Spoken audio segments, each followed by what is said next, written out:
liking the edit that Mama Joyce is getting this season, because last season she was horrid. And I'm really liking what we're seeing from her this season. I'm liking how she's the voice of reason. I agree with her. I do feel like Portia was manipulated. I do agree with Candy that Portia is not that dumb. I do also agree with Candy that Portia was trying to get in digs in an argument and she went low. But I do believe that she believed what Phaedra told her. I think that they, at the time, she thought that they were best friends. And she believed what her friend told her. And in a moment of anger, she expressed something that was told to her in private to cut Candy down on national TV. And that is what I think that she should atone for. However, I'm just like, what else does she have to do?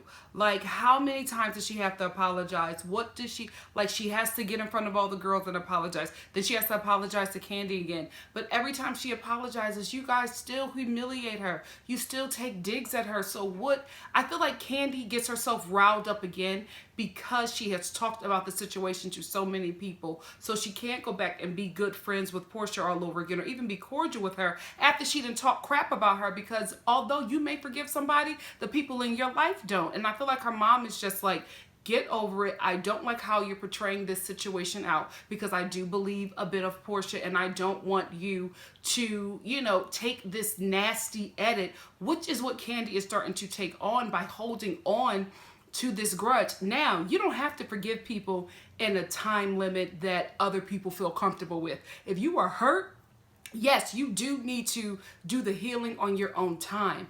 My issue is, it's every time they're together, she brings it up. And I'm like, sweetie, this is a TV show. We need to talk about something else. And if you cannot be in the same space with her without it being some type of friction and tension and issue, don't go on the trips. Don't agree to shoot.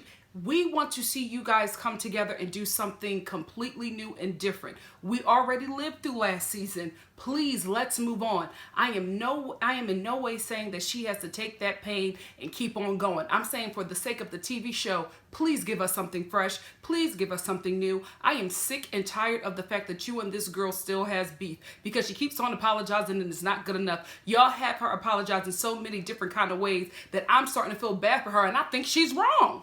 Like, can we just move on, please?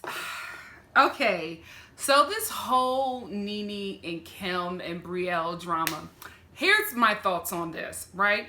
First, Brielle was wrong. Brielle was wrong. Kim was wrong for getting her child in the mix, because I do feel like this was something that they concocted together. I don't know if it was planned out that way. I don't know what it is, but the way it came out, it just seemed very, very calculated. First of all, your daughter should have not been making comments about an adult, and just, you know, just being grown and busy, because you don't know if an older person is going to just be like, that's a child, I'm gonna let it go, or if they're going to clap back and pop your child in the head, because you don't know where people are, you know what I mean? So I feel like Kim should have not even let that situation get to where it is. Let her daughter film, keep the video and all that stuff. She should have been like, get rid of that. Don't stay in the child's place. I can handle this. You know what I mean? Because kids are like that. We want to defend our parents for whatever reason. And I just feel like Kim and Brielle have a relationship where they're girlfriends and it's not mother and daughter, and the lines are blurred, and that's an issue, because you can't have your child being grown and busy and getting in between you and your business with grown people, and then when a grown person snaps back at that child who was acting like she's their age, then all of a sudden it's, oh, don't come at my kid like that. But you put your kid in a grown person situation, so people are going to respond to her that way. Not everybody is going to be like, it's a kid, I'm gonna leave it alone. No, people going to clap back in their emotions the way your child clapped at them. So I feel like Kim was wrong in that she should have got her daughter. She should have never let her child get in that situation, because it allowed her to be in a situation where she was ethered by an older woman, and now Kim is in her feelings because her child was dragged by Nene. But you put your child in that situation, you allow her to go out there, so she got the dragation that her grown behind put herself in. It is what it is. Now, do I think that Kim is racist? No, I don't. I have to be very honest. I don't feel like she is racist, but I don't know her.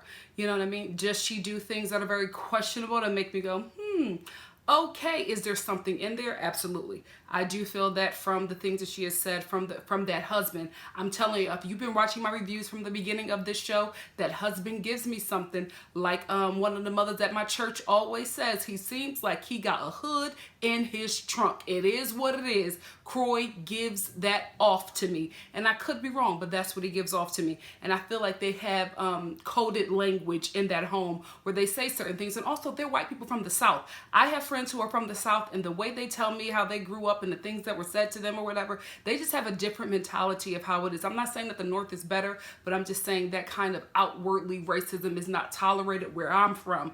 But I do know that in the South, it is a whole different ball game. So I can't really make a judgment on that when the culture there is different. You know what I mean? But she does give me tendencies of somebody who I wouldn't hang around because I wouldn't feel comfortable in their presence, because it seems like there's something going on there. Like there's some kind of superiority that is uncomfortable. Like she makes me feel uncomfortable. On this show, I feel very uncomfortable with her being around these women. In the beginning, I felt like it was different because we were all getting to know them, and I felt like they were really friends, but there's something with Kim now with this marriage and just her being in the mix of these ladies and the way she holds herself that is very uncomfortable and very questionable, and it gives me tendencies of some kind of racial bias that she holds, and I could be wrong, but that is what I'm getting from watching this show. Now, do I think that Nene was wrong for clapping back? No, she was offended. You know what I mean? She was offended. They came after her and she responded in the way that she responded. You cannot fault people for responding in a way when they are offended. So I don't think that she was wrong in any kind of manner, but I do feel that she feels bad because she loves Brielle. She really, really does. And you can see it from the beginning that even when her and Kim was going through something in earlier seasons, it really hurt Nene because she loved Brielle and she didn't want that relationship to be tainted. But at this point, it is. Like the relationship is done. I don't feel like her and Kim could ever go back to being how they used to. I don't even think at this point that they could be cordial, and I really hope that Kim is removed from this show next season because I don't feel like she fits. It's very uncomfortable as a black viewer watching her on this show because there is an uncomfortability there with her and the rest of the cast, and I feel like the only reason why Sheree is even taking screen time with her is because she needs a storyline, because this felon love storyline is just not enough. So now she needs to film with Kim to keep herself involved in this season. But I am team Nene on this one. I feel like Kim and Brielle were wrong, and there are some, she does give off an air. She really, really does. That is very, very questionable. And when the story first broke, I was just like, oh my goodness, roaches being racist, get out of here. But hearing Nene explain it, I understand where she's coming from. And I do feel like there are those people who don't think they are racist, but they will use coded words to describe a culture of people. And if she has known Kim for as long as she has known Kim, and she is making these accusations about Kim, I'm going to trust Nene on this one. I'm going to lean on the side of Nene on this one. She has known that woman before the cameras, and for her to call out the way she is using certain language in a way that is offensive, I'm going to stick with her because she knows her better than any of us do. So that's all I'm really going to say about that. But I really do hope that moving forward in this show, if they keep the same cast, that they remove Kim, because I feel like she brings a very negative and dark cloud over this show that they don't need. They got enough dark clouds. They don't need another one. So off topic from this show, but I just have to say that all of the Bravo shows that I watch, they always film people driving and talking on their cell phones, like handheld, looking down, taking calls, and I just feel like it's so irresponsible to film something like that. I get that this is people, you know, they're in a fishbowl and we're watching their lives, and you don't want to disturb them from doing their natural things, but I just feel like filming these people talking on their cell phones, answering calls, looking down and driving, and just being very poor drivers. I feel like, I don't know, I could be reaching. No, I'm not. I just feel like they're being very complicit in poor driving, and it bothers me because I've only seen it on Bravo shows. I've never seen it on any other show, but every Bravo show, they always show especially Housewives, they always show the women in the car using their phones and texting and calling and driving, and it just gives me anxiety watching it, because watching Cynthia, like taking calls on her phone and like partially driving. I'm just like, that cameraman is an idiot, because I would have been like, listen, unless you pull over and take this call, I'm not going to be filming you like texting and pulling up a call and looking down and taking your eyes off the road and putting my life in danger. Not for this measly show. So after all that crying and telling the girls, let me know if he has a girlfriend, look who is back with Will. Cynthia Bailey. I told y'all from the beginning that she was not interested in hearing those girls. Cynthia was just acting a fool in front of them and embarrassing Will. And Will is better than me, because I would not have went out with Cynthia again after she embarrassed me like that. However, if he is an opportunist, it makes sense that he will come around after that humiliation. Like, Eva was wrong for that, because you're saying when you met him 3 or 4 months ago or whatever, he had a girlfriend or he brought somebody that he was dating. That doesn't have anything to do with today, because you haven't talked to him or saw him since that moment. So you're just trying to be messy to get camera time. And then Cynthia's crying and believing it and, you know, acting like she's siding with the women. But now she's going out with him secretly, because I bet you don't nobody know that she is still seeing that dude, because she honestly does like him. And I feel like Cynthia is so like, any way the wind blows, like she'll listen to the ladies, but she really feels for Will, so she'll date Will secretly and not really tell the ladies. I bet you a lot of ladies don't even know that she's dating him, and they won't find out until they watch the show. And I bet you Kenya is going to bring it up at the reunion, because Cynthia really does like Will. I saw it from the beginning. I knew that she was interested in him, and I was pissed off when she was crying and letting Eva talk about him, because that was somebody that she was really into. But she is a people pleaser, so she wanted to please the girls. She wanted to give them all this emotion and be like, oh, you're right, he's cheating on me, he's a dog, let me let him go. But she really, really does feel for Will. And I just need Cynthia at this point, 50 Cent, to stand on her own 2 feet and get her own mind, and do not allow herself to be bulldozed by these women at 50. You know what? Nene is in the thick of it this season. Okay, so I have some thoughts on this whole situation with her and the Escape tour. I get that it was that Candy's decision was a business decision. I do feel like she threw her group members under the bus with saying, I was okay with Nene staying on, but they didn't want her, so I had to let it go. I feel like since they're not here to tell their side of the story, Candy kind of threw them under the bus. But I feel like from a business standpoint, with her being such a great businesswoman, I feel like she was the one who was just like, she can't stay on this tour. It's bad business for us and what we're doing. I also agree with Sheree, who was just like, you are making light of Nene's comments about rape when you can still to this day not forgive Portia for saying that you and Todd were essentially going to drug her and rape her. So I get the whole double standard that Sheree is talking about as well. I also understand Candy trying to find a middle ground with somebody that she does have a relationship with outside of business and wanting to keep Nene on the tour. Like, I totally understand what she's saying there as well. Although I do think that she was probably the one spearheading getting her off the show, because like I said, she is a great businesswoman, and you can't keep somebody on your tour, somebody who would say something like that so unhinged, opening up your show. It's bad business. So cutting Nene was the right thing to do, in my opinion. Now, concerning Nene, the problem is, and I think that happens when you get in the public eye and you have all these opportunities thrown at you, you feel like you can do it. Stand-up comedy is very hard. Hosting is very hard. Acting, extremely difficult. It is not something that you can do because somebody told you that you would be good at it.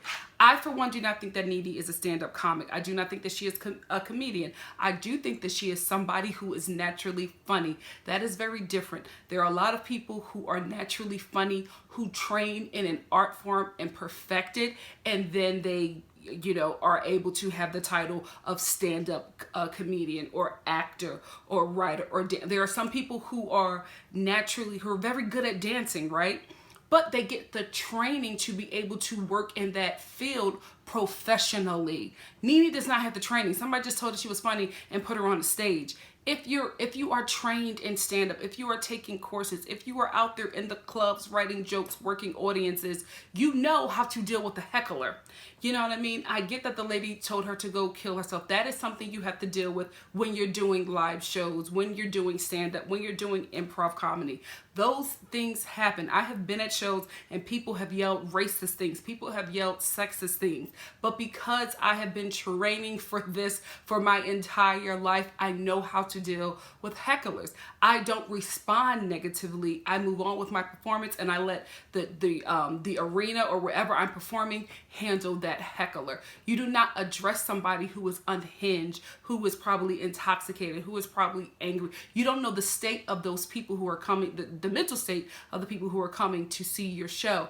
But if you're not professionally trained in that, you'll never know. And I think that's the problem. She's not trained. She does not know how to deal with a heckler. She does not know how to do a set and move on and to pull from that, heckler and make it into another form of the show, because she's just not trained. She's not a stand-up. And they gave her a huge job, not knowing her resume, not knowing what she's capable of doing. But it's Nene Leakes. She has a popular following and she's funny. And that is a problem what's happening with a lot of entertainment today, because there are so many like reality TV stars and viral stars and, YouTube stars and Instagram stars and Twitter stars, people who were funny on Vine for like 6 seconds, were given scripts and TV shows, and the shows were bombing because these people are not professionals. They were funny for those 6 seconds. That's great. Use that, work on that, cultivate that craft, and maybe you can hold the show. Maybe your show won't be canceled after 2 episodes.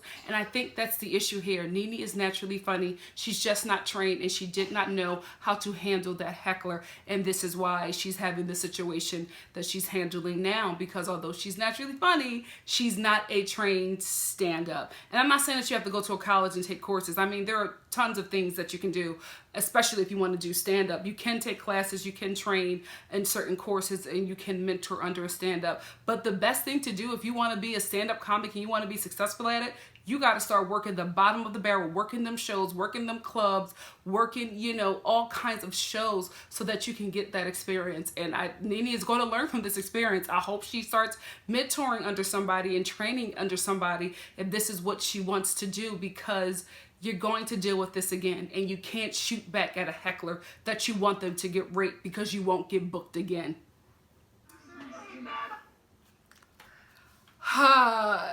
Stand-up comedy 101.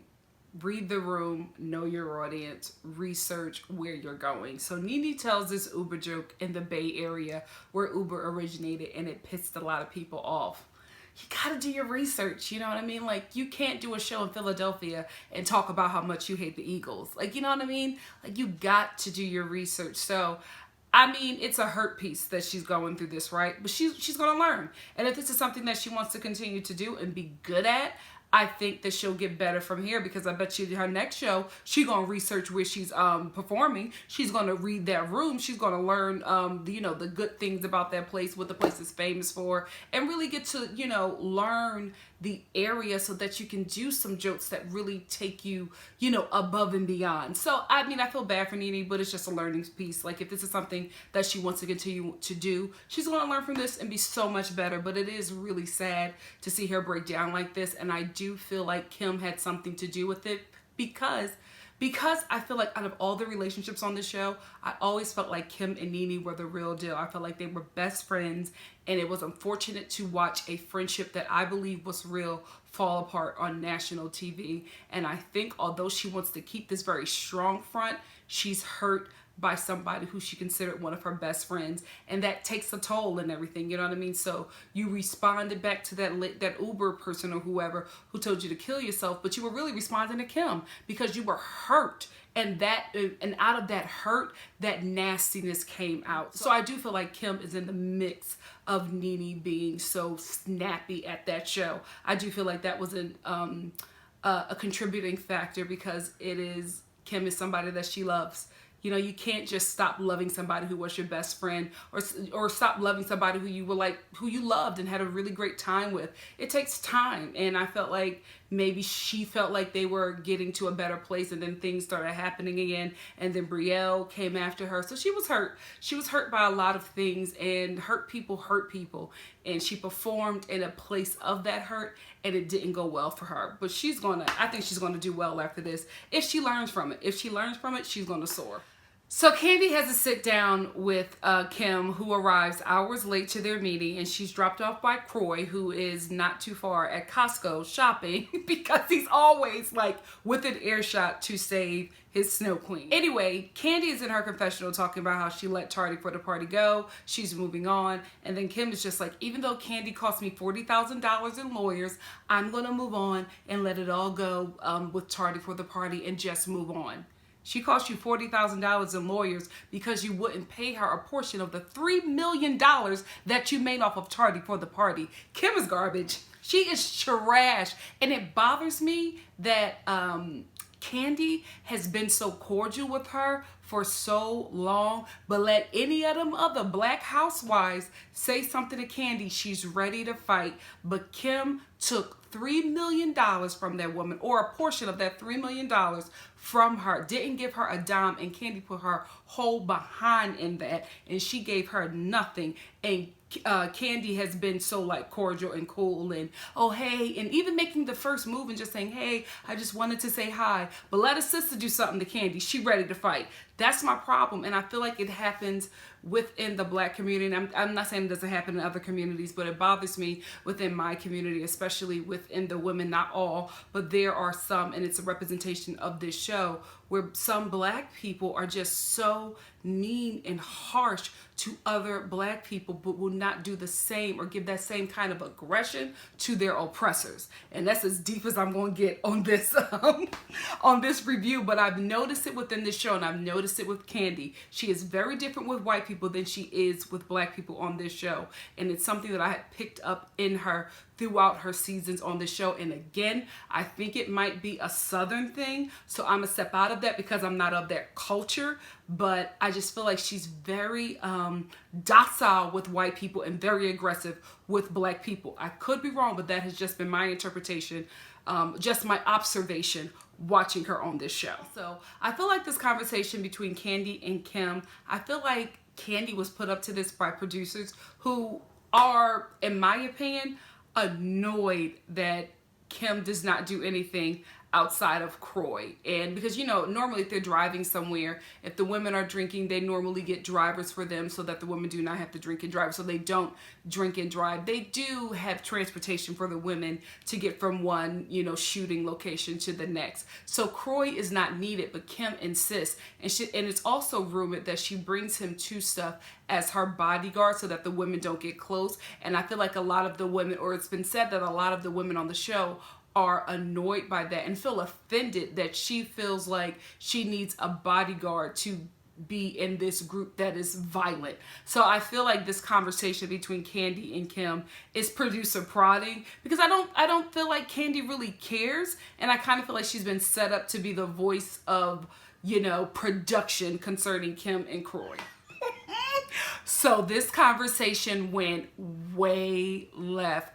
I feel like Candy was trying to explain the situation to her, and I feel like Candy was doing her best. She really, really was. She was keeping everything cool, calm, and collected. But when Kim started cussing at her and raising her voice, I felt like that's when Candy snapped. And you know, this is the thing.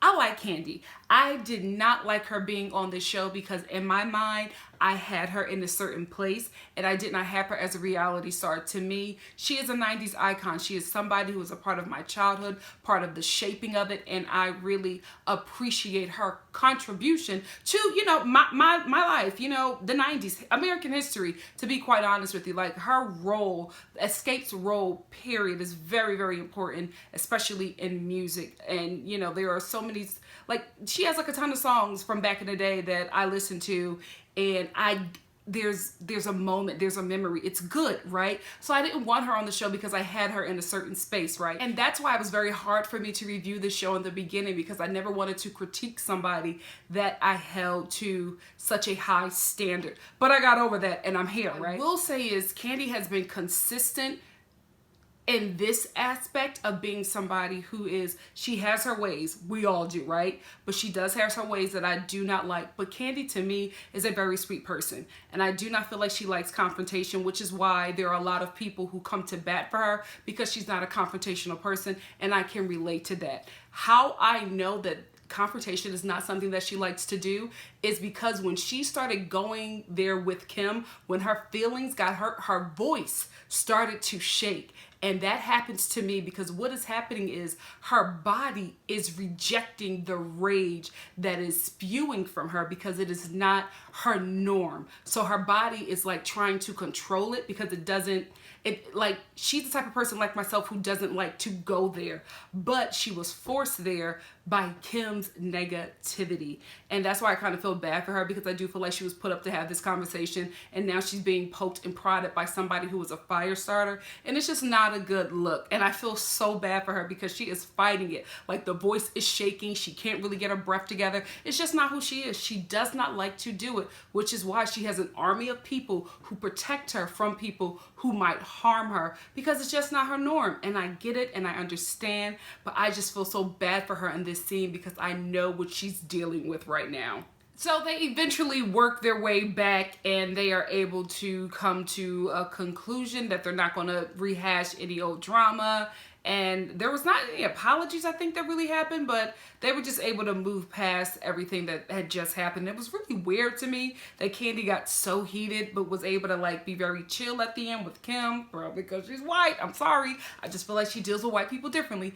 Anyway, they were able to squash that, and that's where it ends. Next week, I will be here front and center because we finally get to see Kenya's gorgeous husband, and she's back on the show. I think she's done with this season, and I don't think that the producers are going to have her back, especially since she's keeping so much of her personal life personal, and I think she's fine with that at this point, to be quite honest with you. I think she wants to start a family, and I think she's in love, and we know that when these women get in love on this show, they can no longer be petty and play these catty roles that they are hired to play. So I'm happy for her. If she's done with this show, she's moving on to a positive place, I'm happy for her. I told you I didn't like her as a villain. It just was very ugly to see her like that. So I'm glad that she's moving on into a more positive light, because that's where she needs to be. You know what I mean? Like, she is a beautiful woman, and I would love for it to resonate inside as well as the outside. So good luck to you, Kenya.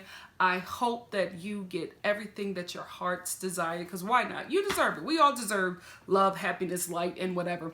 Anyway, that's where it ends. I enjoyed this episode.